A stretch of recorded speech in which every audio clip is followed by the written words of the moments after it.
ইউনূস সরকার একজন খুনি, তার সরকারের স্বাস্থ্য উপদেষ্টা এবং এই প্রধান উপদেষ্টা ডক্টর মোহাম্মদ ইউনূসকে বিচারের আওতায় আনতে হবে। এই যে কার্ডটা হচ্ছে না, তাকে কি আপনারা আগামী দিনে সান্ত্বনা কার্ড দিবেন? সেই সান্ত্বনা কার্ড জনগণ চায় না। জনগণের লাশ দিয়ে, শিশুদের লাশ দিয়ে আমরা তাই দেখতে পাচ্ছি। এখন পর্যন্ত ওই খুনি সরকারের, ওই ইউনূসের বিচারের কোনো আওয়াজ আমরা এই সরকারের কাছ থেকে দেখি না।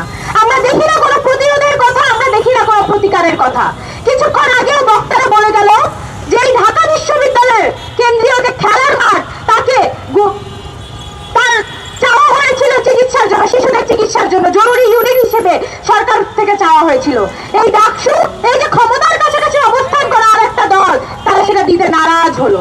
বন্ধুগণ, আমাদের শিশুরা মরছে, আমাদের দেশের ভবিষ্যৎ পুড়ছে, কিন্তু আমাদের সরকারের, আমাদের বিরোধী দলের তা নিয়ে তারক নড়ছে না। আমি এই প্রধানমন্ত্রীর কাছে, বিএনপি সরকারের কাছে প্রশ্ন রাখতে চাই যে বাবা তার শিশুর লাশ নিয়ে দৌড়াতে দৌড়াতে মহাখালী পর্যন্ত হেঁটে যেতে হয়, তাকে আপনারা আসলে কোন কার্ডটা দিবেন? ফ্যামিলি কার্ডে তার হচ্ছে না, কৃষক কার্ডে তার হচ্ছে না, এলপিজি কার্ডে হচ্ছে না, তাকে কি আপনারা আগামী দিনে সান্ত্বনা কার্ড দিবেন? সেই সান্ত্বনা কার্ড জনগণ চায় না। জনগণ ওই ভিক্ষা দায় সারা আর চাচ্ছে না। জনগণ চাচ্ছে বিচার।